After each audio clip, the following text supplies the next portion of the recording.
34. Trailing Mr. Bixley. The only way to follow a car when you're too young to drive is if someone else will drive you. My only option at this moment is the bus.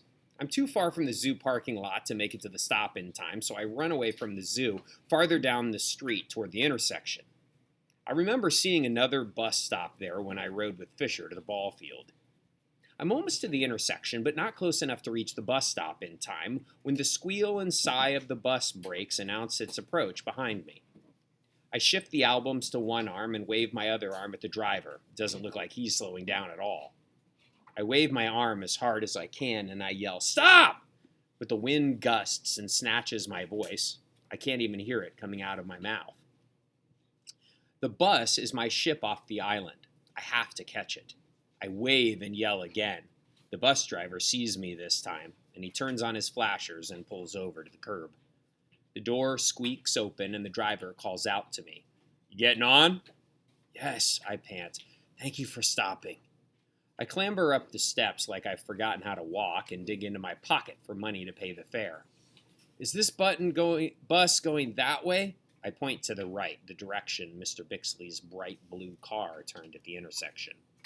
The bus driver nods very big, like he's holding back an eye roll and is tired of explaining the bus route to kids like me. But then he looks me up and down and says, "Hey." "Yeah?" I still have a handful of change from the first bus I took today, which feels like years ago. I shove $1.25 into the fare box. "Please hurry," I say to the driver. I've lost sight of Mr. Bixley's car, and I can only hope that he's been stopped at a few red lights or by a police car for speeding. "Are you okay?" the bus driver asks. I nod, closing a fist around my bloody fingers and holding my head high. "I'm fine." I walk down the aisle toward an empty row, nearly choking on the heavy tire smell and musty air conditioning. The passengers on the bus stare at me with those looks that people save for unusual things. I run my hand through my hair and try to smooth the wild curls. It feels like I have some leaves and dirt in there, probably from when I tripped on the branch. I slide into the empty row and sit next to the window so I can watch for Mr. Bixley's car. I can feel all the eyes on me, watching me from every angle. The bus starts forward and turns right at the light. "Excuse me?" I say to the bus driver. Some girls in front of me turn around and stare when I speak. "Yes?" He keeps his eyes straight forward on the enormous windshield in the road. The bus steering wheel is bigger around than the tires on the keeper's work jeeps. Do you have to stop at that bus stop there? It looks like there's no one waiting." "No, I don't have to stop if there's no one waiting," he says. "It's not a main stop." He says it nicely enough, but with a little edge of tired. "Okay, thank you," I say. "I'm in a bit of a hurry." "Oh, really?"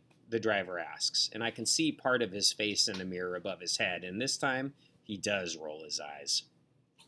Chills take over my arms and legs. The bus's air conditioning is too cold down my neck, and my injured hand is shaking like the helicopter seed pods that fall from the maple trees.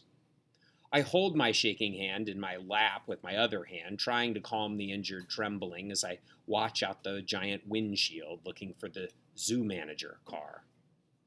Each time we pass a side street, I look down the street both ways in case Mr. Bixley turned a corner. The bus picks up speed, its engine revving like a hungry beast. My heartbeat revs up with it. I have to find Mr. Bixley. Find the Fen fortune. Find it. Cars are everywhere, but none of them are bright blue, and none of them have license plates that say Zoo Manager. All the cars look unusually small from way up here inside a bus. They're like little minnows compared to one of those fat koi in the zoo pond. And that makes me think of the zoo. And that makes me think of Roger. And I realize that I've left the zoo without calling him on the radio. My radio is lost. I haven't noticed its weight hanging from my waistband for a long time, and I remember how my shorts snagged on the gutter when I climbed out of the old county bank window. Roger's going to hear his own voice coming out of the rain gutter when he tries to call me on the radio, when no one knows where I am or that I've left my island on a city bus. And suddenly I see the bright blue car. It stopped at the traffic light up ahead, but it is inching forward slowly in the very right lane, a turn lane. Mr. Bixley is going to turn right. Hey, mister, I asked the bus driver, leaning forward so he can hear me better. Yeah? I really need to follow that blue car right up there, I point to Mr. Bixley's car. It's about to turn right.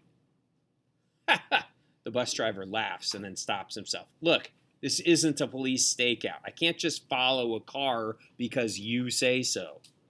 Okay, well, can you drop me off wherever he goes then? This isn't a taxi either. It's a bus with a route and a schedule. So I have to take you where this bus stops, nowhere else. Oh, I keep an eye on the zoo manager license plate. Are you turning right at the light? No, I'm going straight. Well, where's the nearest scheduled stop? I gather up the photo albums and lean forward in the seat. 2 more blocks. I keep watching Mr. Bixley's car as it turns right at the red light. The bus is stopped. Well, you're stopped now. Can I just get off here? No, you have to wait for the next stop. Mr. Bixley's car is past a business building and I can no longer see it. I stand up and walk forward in the aisle until I'm almost next to the bus driver. You have to stand behind the yellow line before I can start driving, he says, sounding annoyed. I'm not sitting down, I say. This is where I need to get off. I told you, I'm not sitting down. I shift the photo albums to get a better grip. So you might as well open the door and let me off. The light turns green, but the bus driver doesn't push on the gas. Come on, just let her get off, yells a guy from the back of the bus. We all got places to be. The bus driver looks at me, not one of those annoyed up and down glances that grown-ups sometimes do. He looks at my face and right into my eyes. Are you sure you're okay, kid? Cars are now honking behind the bus, and more passengers are grumbling at the driver and at me. And for the first time, I don't care what some rude stranger says, even outside the zoo. This is more important than what they say. This is for Miss Amanda, and something I felt when I was looking at Miss Amanda's pictures tell me that this might be for Naya, too. I'm okay, I say. I just need to follow that car. He shrugs his shoulders and shakes his head, but I notice a hint of a smile beginning to form at the corners of his mouth. He flips a switch that turns on the flashing hazard lights on both sides of the bus, and he turns the enormous steering wheel to the right, edges the bus closer to the curb, and pulls the large hinged lever that opens the doors. Thanks. I grab the railing to steady my wobbly legs and grip Miss Amanda's photo albums tightly before jumping to the curb. More cars honk at me and the bus. The driver smiles a little and waves as he closes the door and the bus pulls away. My legs are shaky and tired, but I push myself forward. Mr. Bixley's car is nowhere in sight, but I know he went down this street. I run past an antique shop, a clock repair shop with grandfather clocks in the window, and El Toro Mexican restaurant. The loud sounds of the street are so different from the zoo. A food truck beeps as it backs into the alley, and another truck pours concrete on the opposite side of the street.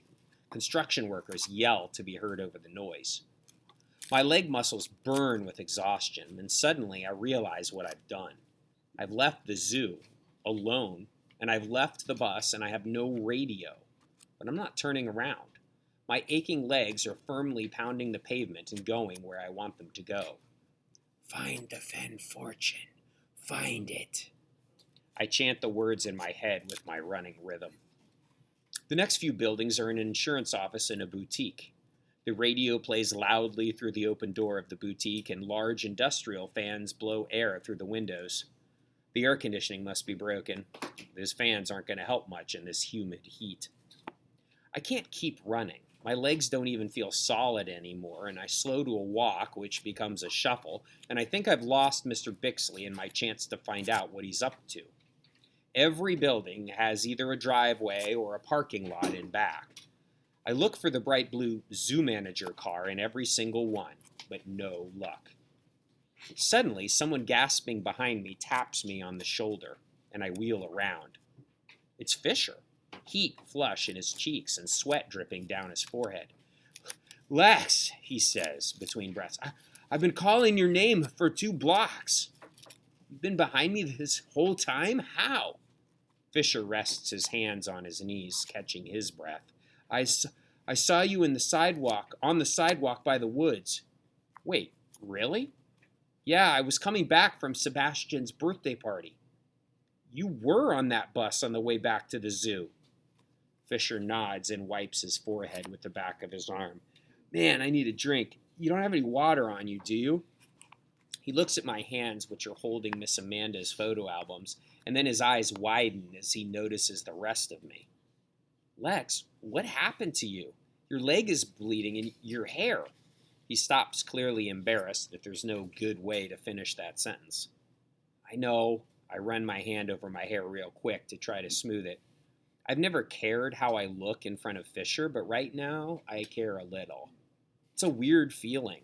I'm still not sure why Fisher is talking to me again all of a sudden, or why he would care enough to follow me after I ditched him at the baseball field.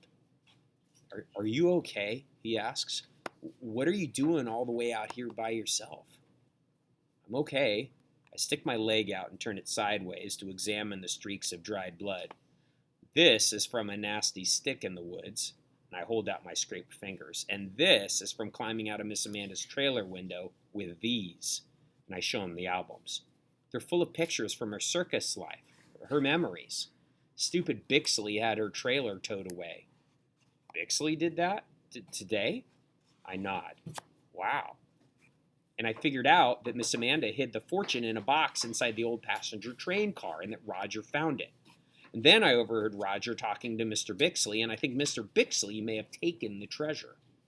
Fisher coughs a little in surprise. You figured all that out? Yeah, and so I've been trailing Mr. Bixley. He was driving his car all wild and crazy, and I think maybe he's going to a bank or something.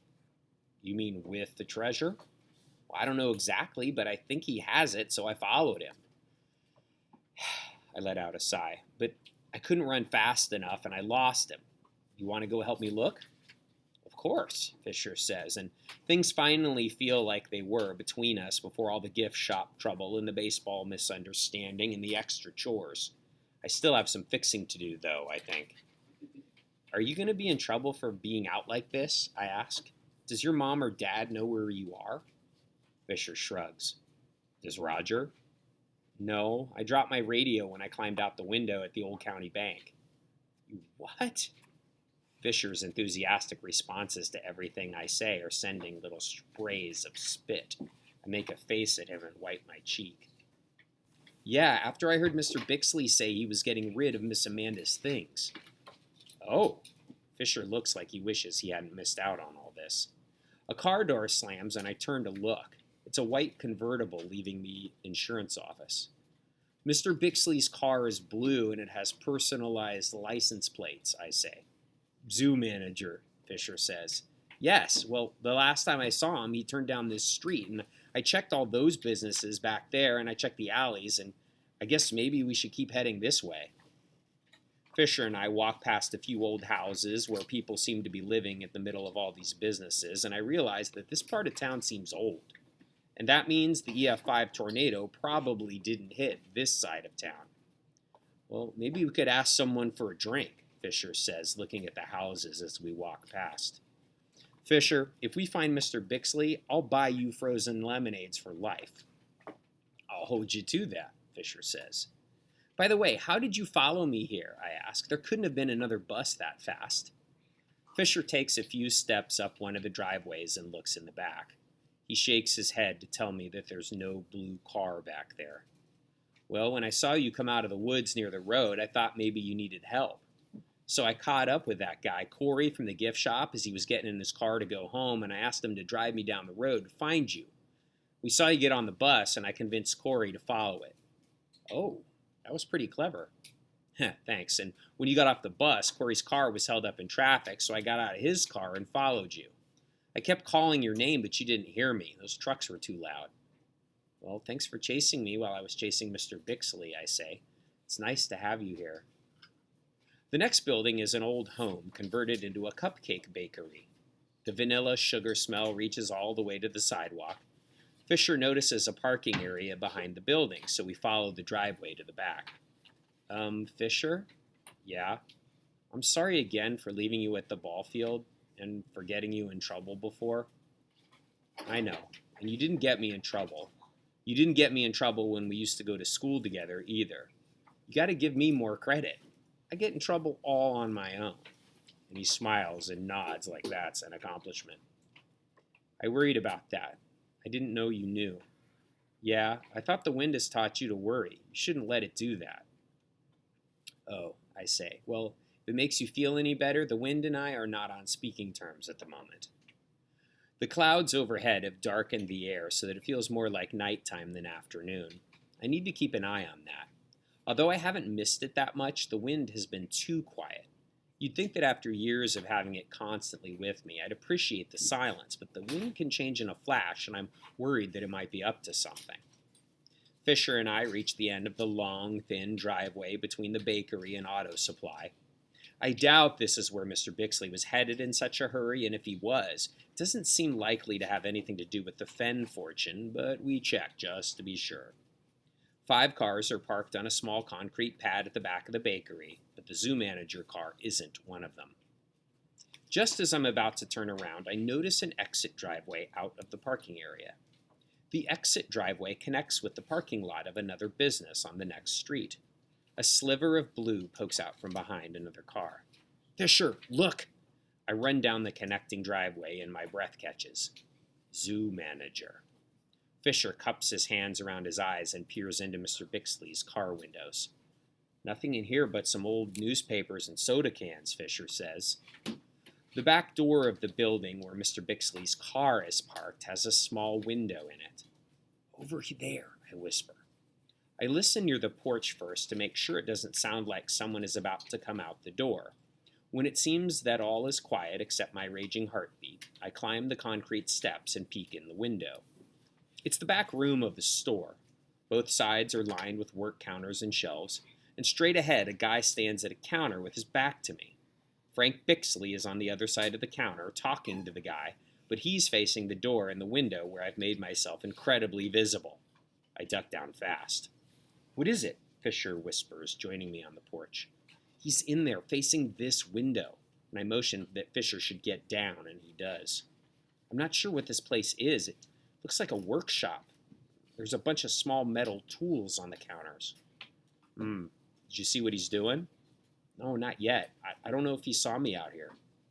We wait on the step, crouching by the door, listening for any sign that Mr. Bixley saw me, but nothing happens. So I stretch myself up to the window again, this time keeping my face as low as possible, and stopping when my eyes are just over the window's edge.